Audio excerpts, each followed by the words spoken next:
X যুবক বলছেন, interacting কথাটা পুরোপুরি লোমককে শেষ করতে দিলেন না।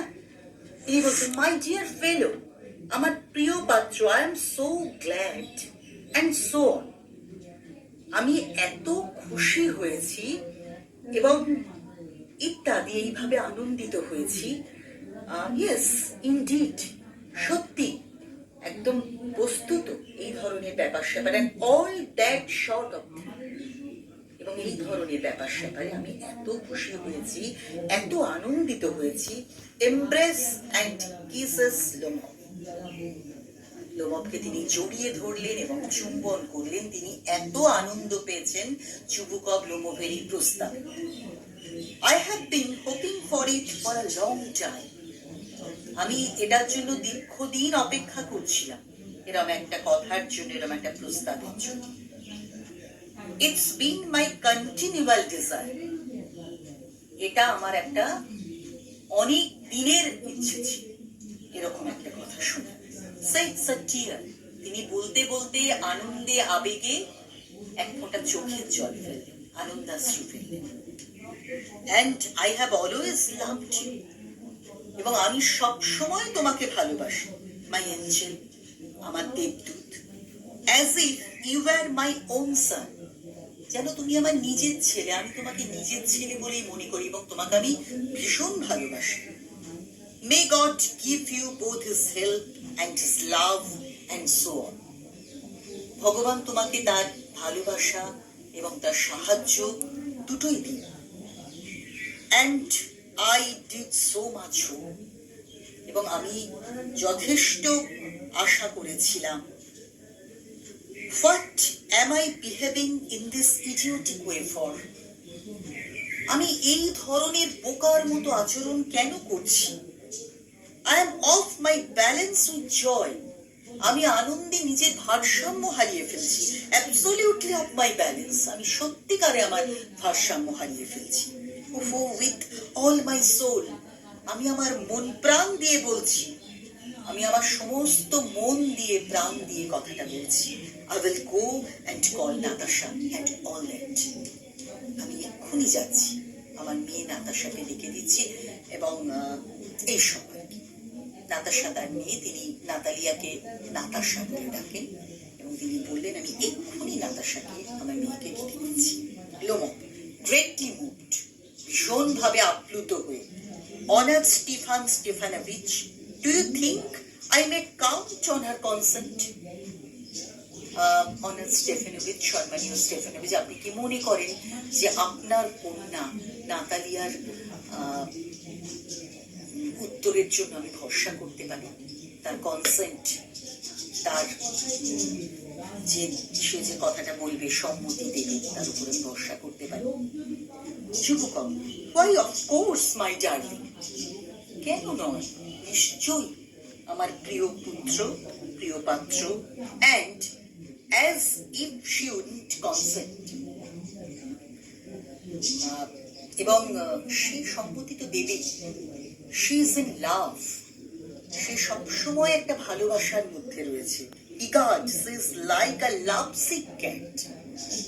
এবং ভগবানের দোহাই দিয়ে বা সত্যি কথা বলতে কি, সে একটা ভালোবাসাতুর বিড়ালের মতো। বিড়াল যেমন ভীষণ আদর, ভালোবাসা এগুলো ভালোবাসে, গুটিয়ে ভালোবাসা খেতে ভালোবাসে, ঠিক সে একটা সেরকম লাভসিক cat.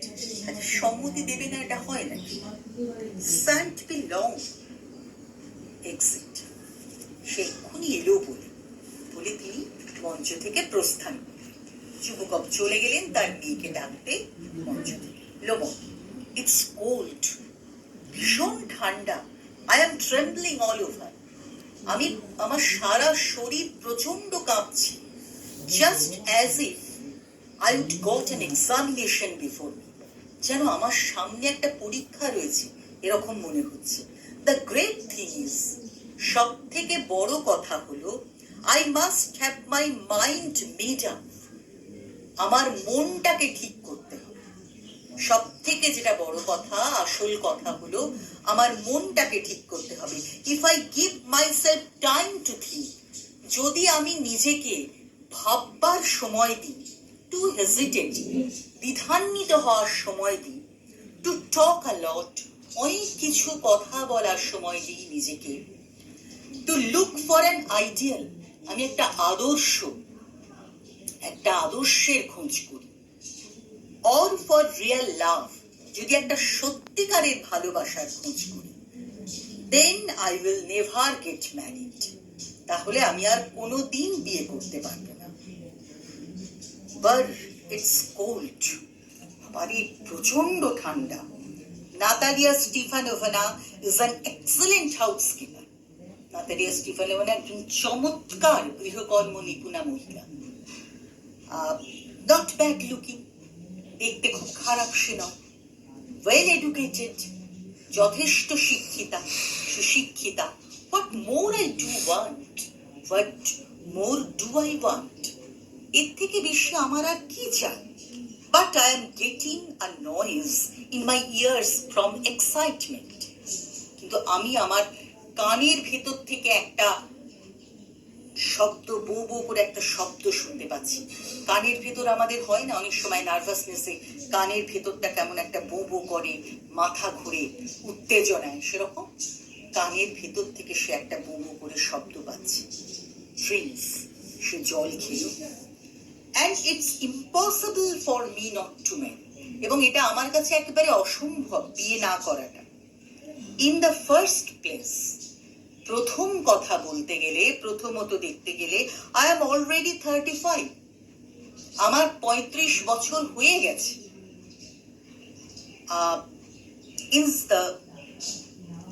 In the first place, I am 35, a critical age. এবং এটা একটা ভীষণ জটিল বয়স, এটা একটা ভীষণ গুরুতর বয়স, so to speak. সুতরাং সেভাবে যদি আমি বলতে যাই তাই। ইন দ্য সেকেন্ড প্লেস, দ্বিতীয়ত বলতে গেলে, I ought to lead a quiet and regular life, এবং আমার উচিত এই বয়সে একটা শান্ত নিয়মিত জীবনযাপন করা। আই সাফার ফ্রম প্যালপিটেশনস, আমি বুকে ধড়ফড়ানিতে ভুগি, কিছু হলেই ভীষণ উত্তেজিত হয়ে যায়, বুক ধড়ফড় করে, নার্ভাস হয়ে পড়ি। আমার সেরকম বয়সটাও অনেকটা হয়ে গেছে। I suffer from palpitation, I am excitable, আমি ভীষণ উত্তেজিত হয়ে পড়ি, and always getting awfully upset, এবং আমি সবসময় একটু বেশি বিচলিত হয়ে পড়ি। And at this very moments my lips are trembling, এবং ঠিক এই মুহূর্তে আমার ঠোঁটটা থরথর করে কাঁপছে, কারণ আমি ভীষণ উত্তেজিত, আমি ভীষণ নার্ভাস, সুতরাং আমার ঠোঁটটা থরথর করে কাঁপছে। And there's a Twitch in my right eyebrow, এবং আমি একটা টান অনুভব করছি আমার ডান ভুরুতে, একটা মনে হচ্ছে আমার ডান ভুরুটা কাঁপছে, আমি এরকম একটা নার্ভাসনেস অনুভব করছি। But the very worst of all is the way I sleep, এবং সব থেকে খারাপ যেটা, আমি যেভাবে ঘুমোই সেটা হলো সবচেয়ে খারাপ। I no sooner get into bed, আমি যখনই বিছানায় যাই, I begin to go off when suddenly something in my left side gives a pull. আমি যখনই বিছানায় যাই আমি ঘুমিয়ে পড়ি। When suddenly something, হঠাৎ করে তখন কিছু, in my left side, আমার বাঁ দিকে কোনো কিছু, gives a pull, একটা হ্যাঁচকা টান দেয়, and I can feel it in my shoulder and head, এবং এটা আমি আমার কাঁধে এবং মাথায় অনুভব করি হ্যাঁচকা টানটা। I jump up like a lunatic, আমি বিছানা থেকে পাগলের মতো লাফিয়ে উঠি। হঠাৎ করে ঘুমের মধ্যে যদি কারোর পা, কাঁধে বা মাথায় হ্যাঁচকা টান দেয়, তাহলে সে তো জেগে উঠবে, এটা তো খুব স্বাভাবিক। সুতরাং সে পাগলের মতো জেগে উঠবে।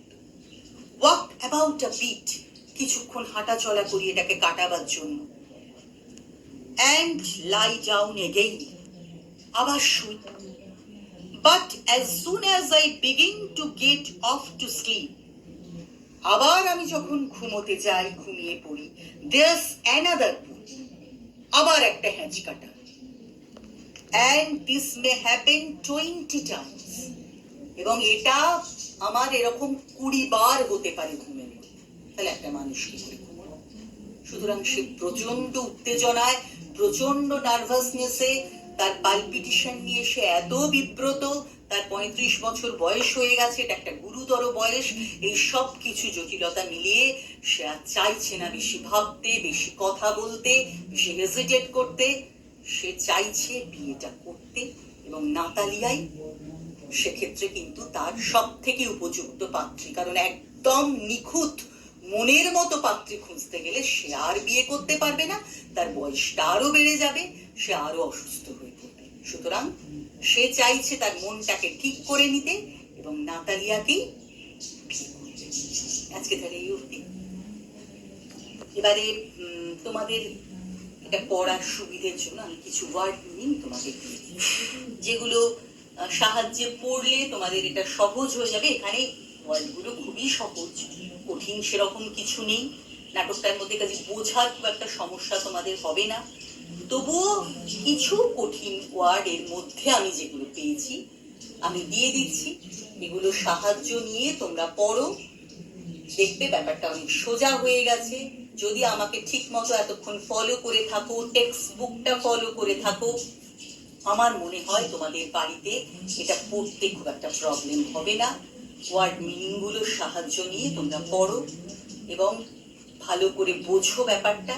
আমি এরপরে কিছু তোমাদের হোম টাস্কও দিয়ে দেবো, এখান থেকে কিছু প্রশ্ন দিয়ে দেবো, যেগুলো তোমরা সলভ করবে এবং স্কুল খোলার পর যখন আমাদের দেখা হবে এগুলো আমাকে দেখিয়ে নেবে। যদি ইচ্ছুক থাকো আমাকে দেখাতে, আমাকে দিয়ে কারেকশন করাতে, আমি নিশ্চয়ই তোমাদের সাহায্য করব। তো আপাতত আমরা ওয়ার্ড মিনিং গুলো একটু দেখে নিই। দেখো, প্রথম যে ওয়ার্ড মিনিংটা দিয়েছি প্রথমেই ছিল, তোমরা মনে আছে নিশ্চয়ই, ড্রেস জ্যাকেট। দেখতে পাচ্ছ, a short coat usually worn on formal occasions. একটা ছোট কোট যেটা তারা কোনো উৎসবে, কোনো পার্টিতে, কোনো আনন্দে তারা পরে, সব সময় ইউজের জন্য, কিন্তু তাদের দেশে নয়। দ্বিতীয় ওয়ার্ডটা দেখো, স্কুইজেস। স্কুইজেস এর মানেটা দেখো পাশে লিখে দিয়েছি, প্রেসেস উইথ ফিঙ্গার্স, হাতটা চেপে ধরা, আঙুল দিয়ে চেপে ধরা, চাপ দেওয়া, এটা হলো স্কুইজেস। নিউ ইয়ার্স ইভ মানে নতুন বছরের ঠিক আগে, ইভিনিং বিফোর নিউ ইয়ার, নববর্ষের আগের সন্ধে, অর্থাৎ 31শে ডিসেম্বরের সন্ধে। 1 জানুয়ারি তাদের নববর্ষ, 31শে ডিসেম্বরের সন্ধে। প্রিভিলেজ 4 নম্বরটা দেখো, অ্যাডভান্টেজ। প্রিভিলেজ মানে সুবিধে, বিশেষ সুবিধে, তার আর একটা মানে অ্যাডভান্টেজ। কাউন্ট অন 5 নম্বর দেখো, কাউন্ট অন। রেলাই অন, রেলাই মানে ভরসা করা। তারপরে স্পিট it out, to say quickly, অর্থাৎ যা বলার তাড়াতাড়ি বলে ফেলো। বারবার এক কথাই নিয়ে বিনিয়ে বলার থেকে আসল কথাটা তাড়াতাড়ি বলে ফেলো। এগার্ড, বাই গড, ভগবানের নামে, by God. Number 8, love sick, পাশে মানেটা দেখো, ম্যাডলি ইন লাভ, মানে ভালোবাসায় অসুস্থ, ভালোবাসায় পাগল, ম্যাডলি ইন লাভ। প্যালপিটেশনস নাম্বার 9 দেখো, ইরেগুলার হার্টবিট। এটা ঠিক ইরেগুলার ইউজ না করে ফার্স্ট হার্টবিট বলাটা আরো ভালো, কারণ প্যালপিটেশন, বুক ধড়ফড়ানিতে আমাদের হার্টবিটটা বেড়ে যায়, হার্টটা আরো দ্রুত চলে নার্ভাসনেসে বা উত্তেজনায়। সুতরাং ঠিক ইরেগুলার বলাটা ঠিক হবে না, এক্ষেত্রে first heartbeat, first, FAST, FIRST, first না, ফাস্ট মানে দ্রুত, দ্রুত হার্টবিটটা যেটা হয় সেটা হলো প্যালপিটেশন। টুইচ নেক্সট, নাম্বার 10, টুইচের মানে দেখো, জার্ক, মানে একটা হ্যাঁচকা, একটা ঝাঁকুন, এটা হলো জার্ক। নাম্বার 11, লুনাটিক, মানে এটা ক্রেজি। তোমরা জানো লুনাটিক মানে উন্মাদ, পাগল, তার মানে হলো ক্রেজি। এই কটা ওয়ার্ডই আমার কঠিন এর মধ্যে মনে হয়েছে, যদিও সব ওয়ার্ডগুলি সোজা, এর মধ্যে এইগুলো আমার মনে হয়েছে তোমাদের কাছে হয়তো কঠিন হলেও হতে পারে। এই ওয়ার্ডগুলোর সাহায্য নিয়ে তোমরা পড়ো, দেখবে ব্যাপারটা অনেক সোজা হয়ে গেছে। এবং সব থেকে বড় কথা, পড়ো, যেটা পড়ালাম পড়ো, কারণ আমার আবার কিছুদিন বাদে আমি যখন পড়াবো যেন এটা তোমাদের তখন তৈরি হয়ে যায়, আমি এটাই চাই। তো যাই হোক, তোমাদের এবার কিছু হোম টাস্ক রয়েছে, পড়ানোর পালা আমার শেষ। আমি কিছু হোম টাস্ক দিয়ে দিচ্ছি। দেখো, কিছু প্রশ্ন আমি দিয়েছি এইটুকু থেকে, যেটুকু পড়িয়েছি সেইটুকু থেকেই, কারণ এগুলো প্র্যাকটিস করলে তোমরা বুঝতে পারবে কোনটা কি উত্তর। সেই উত্তরগুলো তোমরা বই পড়ে নিজেরা লেখার চেষ্টা করবে, নিজেদের মতো করে ছোট ছোট সেন্টেন্স করে একটু চেষ্টা করো, তাহলে তোমাদের কনসেপশনটাও আমার মনে হয় ভালো হবে। তো দেখো, প্রথম যে প্রশ্নটা দিয়েছি, একটা লাইন তুলে দিয়েছি পড়ানোর মধ্যে থেকে। Now you know you shouldn't forget all about your neighbours my darling. Who says this to whom? আমি যখন পড়িয়েছি তোমাদের নিশ্চয়ই মনে আছে এটা কে বলেছে, মনে পড়ছে এটা কে বলেছে? আমি বলে দিই, চুবুকভ। চুবুকভ বলেছিলেন কাকে? লোমভকে। লোমভ যখন তার সঙ্গে দেখা করতে এসেছিল সেই সময় তিনি বলেছিলেন। Why is the speaker surprised? অর্থাৎ চুবুকভ কেন অবাক হয়েছিলেন? কেন অবাক হয়েছিলেন তাকে দেখে হঠাৎ করে? কারণ সে তো কোনোদিন আসে না, সে হঠাৎই একটা ফর্মাল ড্রেসে সেখানে হাজির হয়েছে, সেটা দেখে সত্যি তিনি অবাক, কারণ তার সঙ্গে দেখা করতে এরকম ফর্মাল ড্রেসে হঠাৎ করে লোমভ এসছে, সেটাই তাকে অবাক করেছিল। এবারে উত্তরটা তোমরা সুন্দর করে চেষ্টা করবে লেখার। আচ্ছা, পরের প্রশ্নে চলে যাই। My dear fellow, why are you so formal in your getup? তাকে জিজ্ঞেস করছেন চুবুকভ যে কেন তুমি তোমার ড্রেসের ব্যাপারে এত ফর্মাল। তাহলে হু সেড দিস আমরা তো পেয়ে গেলাম, Chubukov. What is said about his getup? তার এই ড্রেস সম্পর্কে তিনি কি বলেছেন? সে যে এরকম একটা ফর্মাল ড্রেস করেছে, গ্লাভস এবং এই জ্যাকেট সে পরেছে, জ্যাকেট ড্রেস, তো এটা কেন পরেছে তিনি সেটা অবাক হয়ে গিয়েছিলেন যে কোনো অকেশন আছে কিনা। সুতরাং এটাই তিনি প্রকাশ করেছিলেন, তার উষ্মাটা, তার অবাক তিনি হয়েছিলেন, কি প্রকাশ করেছিলেন যে এইভাবে কেন সে ড্রেস পরে এসেছে। Why was he dressed in that way? কেন সেই ধরনের ড্রেস পরে এসেছে? কে পরেছিল এটা? লোমভ। লোমভ কেন এই ধরনের ড্রেস করে এসেছিল সেটা তোমাদের ভেবে লিখতে হবে। তোমরা চেষ্টা করো এটা লেখা, কেন সেই ধরনের ড্রেস পরেছিল। আচ্ছা, নেক্সট প্রশ্নে আমি চলে যাচ্ছি। I have come to you to trouble you with a request.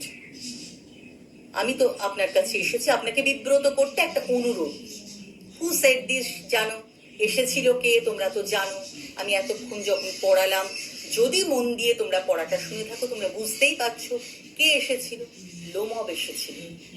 What is the request about? কি নিয়ে সে রিকোয়েস্ট করেছিল সেটাও কিন্তু আমরা জেনে গেছি পড়ার মধ্যে। তার রিকোয়েস্টটা কি ছিল? তার মেয়ের পানি প্রার্থী হওয়ার, অর্থাৎ তার মেয়েকে বিয়ে করার তার রিকোয়েস্টটা ছিল। What does the person spoken to gauge about the request? Person spoken মানে যিনি শুনছেন, অর্থাৎ চুবুকভ। তিনি তার এই রিকোয়েস্টটাকে, প্রথমে তো তিনি জানতেন না কি রিকোয়েস্ট নিয়ে এসছে, সুতরাং তিনি কি অনুমান করেছিলেন? তিনি কিন্তু এটা অনুমান করেননি তার মেয়ের পানি প্রার্থী হয়ে লোমভ এসেছে। তিনি অনুমান করেছিলেন যে খুব সম্ভবত সে টাকা ধার চাইতে এসেছে, এটাই তিনি ভেবেছিলেন, এবং এটাকে এবার তোমরা গুছিয়ে লিখবে। আমি নেক্সট প্রশ্নে চলে যাই। I have come to ask the hand of your daughter in marriage. এই লাইনটাও আমরা পেয়েছি পড়ার মধ্যে। Who is the speaker? কে বলেছিলে তোমরা বুঝতেই পারছো, Lomov. To whom does the speaker say this? কাকে বলেছিল? চুবুকভ, কারণ তখন তারা দুজনেই ওই মঞ্চে ছিল। What was the reaction of the person spoken to? যাকে বলেছিল তার কি রিয়াকশন হয়েছিল আমরা দেখেছি। তিনি নিঃসন্দেহে আনন্দিত হয়েছিলেন, ভীষণ আনন্দ পেয়েছিলেন, এবং সেটা কিভাবে পেয়েছিলেন সেটা তোমরা লিখবে, গুছিয়ে সুন্দর করে লেখো। আমাকে পরবর্তীকালে দেখিও, আমি নিশ্চয়ই কারেকশন করে দেবো। এই 4টে প্রশ্ন তোমাদের হোম টাস্কের জন্য রইল, তোমরা করো, চেষ্টা অন্তত করো, আমি এটাই চাইব। এবং এই পরিস্থিতিতে আজকে এইভাবে আমাদের ক্লাস চালাতেই হবে, আমরাও এভাবে ক্লাস নিতে বাধ্য, তোমরাও বাড়িতে বসে এইভাবে ক্লাস করতেই বাধ্য, তোমাদের ওইভাবেই করতে হবে, নাহলে তোমরা পড়াশোনায় এগোতে পারবে না। কারণ এভাবে কতদিন আমরা চলবো আমরা নিজেরাও জানি না। একটা ভীষণ মারাত্মক জটিল পরিস্থিতির মধ্যে দিয়ে আমরা যাচ্ছি। আমি তোমাদের একটা কথাই বলবো, বাড়িতে থাকো, ভালোভাবে থাকো, নিজেরা সাবধানে থাকো, ভালোভাবে হাত ধো, নিজেদেরকে খুব সাবধানে রাখো এবং তার সঙ্গে সঙ্গে পড়াশোনাটা চালিয়ে যাও। যেটা আমরা পড়াচ্ছি তোমাদের, চেষ্টা করো সেটাকে পড়ে সিলেবাসটা এগিয়ে নিয়ে যেতে। এবং আরও যদি তোমরা কিছু পড়তে চাও নিশ্চয়ই পড়তে পারো, শুধু ইংরেজি না, সমস্ত বিষয় তোমরা এইভাবে পড়াশোনা করে এগোতে থাকো। বাড়িতে বসে থাকা মানে শুধু বসে থাকা না, তোমাদের কিন্তু এটা ভাবতে হবে তোমাদের পরীক্ষাটা কিন্তু সামনের বছর যে সময় হয় সেই সময় হয়। সুতরাং বাড়িতে শুধু বসে থাকলে তোমাদের চলবে না, তোমাদের প্রত্যেকটা বিষয় নিয়ে নাড়াচাড়া করতে হবে, প্রত্যেকটা বিষয়ের সিলেবাস অনুযায়ী তোমাদের এগিয়ে যেতে হবে। তাহলে আজকে এই পর্যন্ত। Thank you my students.